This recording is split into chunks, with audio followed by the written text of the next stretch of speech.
আক্রমণের ঝাঁজ বাড়াচ্ছে ইরান, এত শক্তি পাচ্ছে কোথা থেকে? এই নিয়ে মাথা ব্যথা এই নিউজ চ্যানেলটির। এর আগে আমরা অনেক শুনেছি যে Israeli and Israel is the fatherland বলতে। তবে আপনারা শুনুন যে কিভাবে এদের মাথা ব্যথা, যে আক্রমণের ঝাঁজ বাড়াচ্ছে ইরান, তাই নিয়ে এদের মাথা ব্যথা, কোথা থেকে এত শক্তি পাচ্ছে।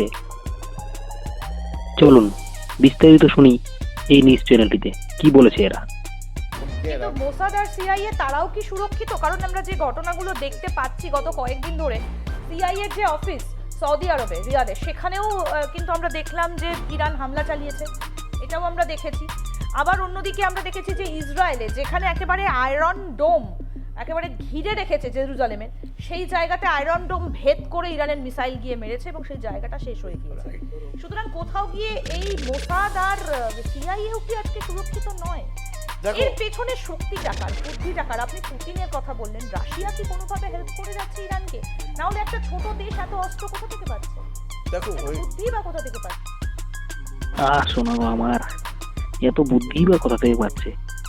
তোমাদের মতন তো আর গোবর খায় না ইরান, যে তোমাদের দেখো, রাশিয়া আর Iran obviously they are friends, এর মধ্যে কোনো ডাউট নেই। সিমিলারলি ইরানের যত নিউক্লিয়ার ফেসিলিটিসগুলো আছে সেখানে কিন্তু রাশিয়ান সায়েন্টিস্টরা অপারেট করছিল, ওর মধ্যে কোনো ডাউট নেই। কিন্তু রাশিয়ার এরকম যতক্ষণ ইউক্রেনের সঙ্গে তারা এইভাবে ইনভলভ, রাশিয়া কিন্তু ফিজিক্যালি ইনভলভ হবে না। কিন্তু possibility of Russian helping Iran by all means cannot be ruled out. সেটাই আমরা রুল আউট করতে পারি না। কিন্তু তার এভিডেন্স আমি দিতে পারবো না কি রাশিয়া এদের সাপ্লাই করছে বা করছে না। নিশ্চয়ই করছে বা নিশ্চয়ই হেল্প করছে। আর শুধু তাই না, ইরানের কাছে ক্যাপাবিলিটিস আছে। তারা যে আন্ডারগ্রাউন্ড যে টানেল সিস্টেম বানিয়ে রেখেছে, সেখানে তারা মিসাইল প্রডিউস করার ইভেন ওয়ার্কশপ বানিয়ে রেখেছে, ড্রোন প্রডিউস করার ওয়ার্কশপ বানিয়ে রেখেছে। So continuously they are producing this indigenously also. তা এরা এত সহজে এটা ছাড়বে না।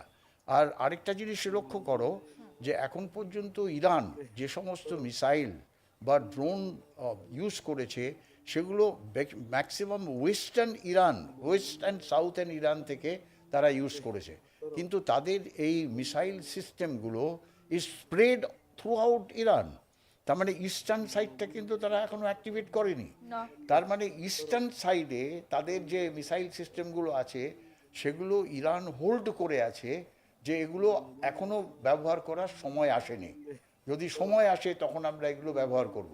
সেটা কত দূর পর্যন্ত? কারণ দুটো ঘটনা ভীষণভাবে তাৎপর্যপূর্ণ। একটা হচ্ছে যে সাইপ্রাস পর্যন্ত অ্যাটাক করে দিয়েছে। সাইপ্রাসে অ্যাটাক করা মানে হচ্ছে ইউরোপের মূল ভূখণ্ডে মোটামুটি পৌঁছে গেছে। আরেকটা জিনিস যেটা আমরা দেখতে পেলাম যে বুধবার রাতের দিকে আমাদের কাছে খবরটা এলো যে ভারত মহাসাগর থেকে যৌথ মহড়া করে ফিরছিল যে ইরানের জাহাজটা, সেখানে টর্পেডো ইউজ করেছে, সেই জাহাজটাকে একেবারে ডেমোলিশ করে দিয়েছে ইউএসএ। দ্বিতীয় বিশ্বযুদ্ধের পর এই প্রথম টর্পেডো ইউজ করলো আমেরিকা। এবার তাহলে কি এই রিটালিয়েটটা করার জন্য তারা অপেক্ষা করছে? কার বুদ্ধিতে এটা? তা দেখো, প্রথমে সাইপ্রাসের কথাটা বলি, ভেরি ইন্টারেস্টিং। দেখো, সাইপ্রাস এর লোকেশনটা এরকম, ওই আইল্যান্ড কান্ট্রি, যে আমেরিকা থেকে একটা ব্রিটিশ এয়ারবেস ছিল। Cyprus is under British. কিন্তু সাইপ্রাসের লোকেশনটা এরকম যে আমেরিকা থেকে, মেইনল্যান্ড আমেরিকা থেকে যে কোনো এয়ারক্রাফট বা নেভি, যে কোনো নেভাল ক্রাফট, তারা যদি এই ইরানের দিকে আসতে চায়, it is a transit point. প্রত্যেকটা এয়ারক্রাফট সেখানে নেমে সেখানে রিফুয়েলিং করে। ইভেন আমরাও যখন আমরা আমাদের এয়ারক্রাফট ফ্রান্স থেকে এনেছি, সেই এয়ারক্রাফটগুলো কিন্তু সাইপ্রাসে রিফুয়েল করে তারপর এখানে এসছে। তা সাইপ্রাস ওর জন্য হিট করেছে ইরান, যে যাতে ইউএস এর এয়ারক্রাফটগুলো ওখান থেকে রিফুয়েল করতে না পারে। কারণ ইতিমধ্যেই আমরা দেখলাম যে কিয়ের স্টারমার তিনি তো বলেছেন যে আমাদের বেসগুলোকে ইউএসএ ব্যবহার করতে পারে। কারেক্ট। এই জন্য ওখানে হিট করেছে, দ্যাট ইজ ওয়ান পয়েন্ট।